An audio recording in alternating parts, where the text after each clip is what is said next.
आप सब लोगों को मेरा नमस्कार और वीडियो देखने के लिए दिल से धन्यवाद। तो आज का जो गीत है वो है हमारे भोले बाबा का। यदि हमारे भोले बाबा का भजन पसंद आता है तो लाइक, सब्सक्राइब और शेयर जरूर करें और कमेंट में लिखें कि हमारे भोले बाबा का ये गीत कैसा है। यूं ही अपना प्यार मोहब्बत बनाए रखें। आप सब लोगों को वीडियो देखने के लिए, गीत सुनने के लिए दिल से धन्यवाद। तो आइए सुनिए हमारे भोले बाबा का भजन। एक पत्नी अपने पति से क्या कह रही है तो सुनिए। शिव गुरु के हो राजा, शिव गुरु के, शिव गुरु के हो राजा, शिव गुरु के चर्चा घरे घरे, जय हो, चर्चा घरे घरे सगरो सुनाला हो गवाला गीत शिव गुरु के। चर्चा घरे घरे सगरो सुनाला हो गवाला गीत शिव गुरु के।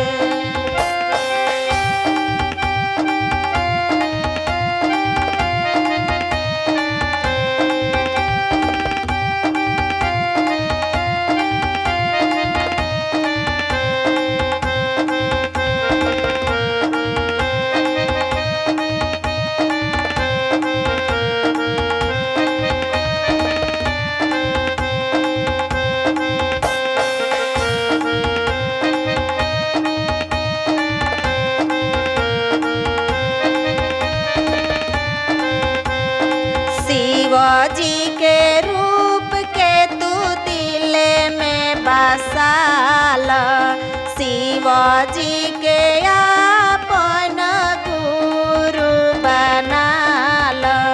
शिवजी के रूप के तू दिल में बसाल, शिवजी के अपन गुरु बनाल।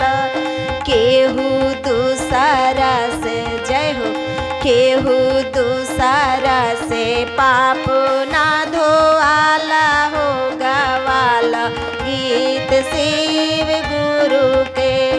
केहू दूसरा से पाप ना धोआला हो गवाला गीत शिव गुरु के। शिव गुरु के हो राजा, शिव गुरु के, शिव गुरु के हो राजा, शिव गुरु के चर्चा घरे घरे सगरो सुनाला हो गवाला गीत शिव गुरु के। चर्चा घरे घरे सगरो सुनाला हो गवाला गीत शिव गुरु के।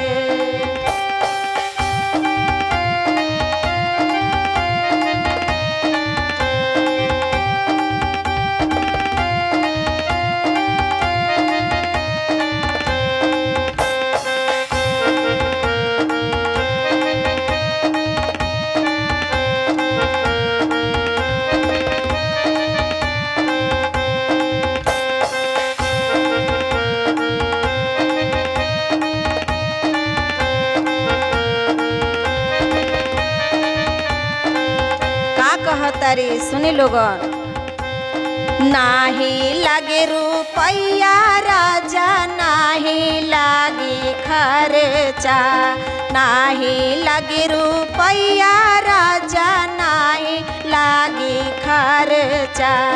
कहतन कराली राजा घर में शिव चर्चा, कहतन कराली राजा घर में शिव चर्चा। हमरा शिवजी के, जय हो, हमरा शिवजी के माही माया पार हो कराले गीत शिव गुरु के। हमरा शिवजी के माही माया पार हो गवाले गीत शिव गुरु के। हमरा शिवजी के माही माया पार हो गवाली गीत शिव गुरु के।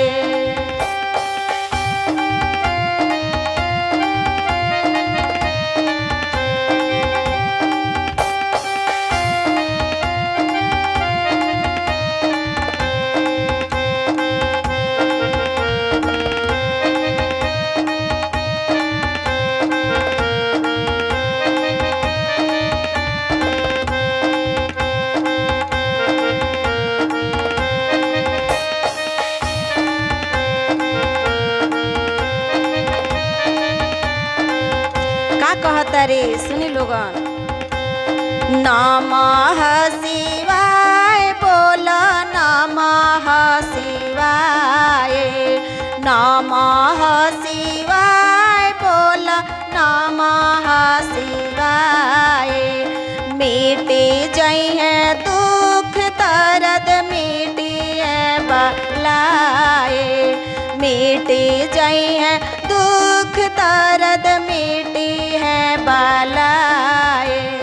केहू दूसरा ना जय हो, केहू दूसरा ना पार नाही पाई हो गवाली गीत शिव गुरु के। केहू दूसरा से पार नाही पाई हो गवाली गीत शिव गुरु के। केहू दूसरा से पार नाही पाई हो गवाली गीत शिव गुरु के। शिव गुरु के हो राजा शिव गुरु के, शिव गुरु के हो राजा शिव गुरु के। चर्चा घरे घरे सगरो सुनाला हो गवाल गीत शिव गुरु के। चर्चा घरे घरे सगरो सुनाला हो गवाल गीत शिव गुरु के। चर्चा घरे घरे सगरो सुनाला हो गवाल गीत।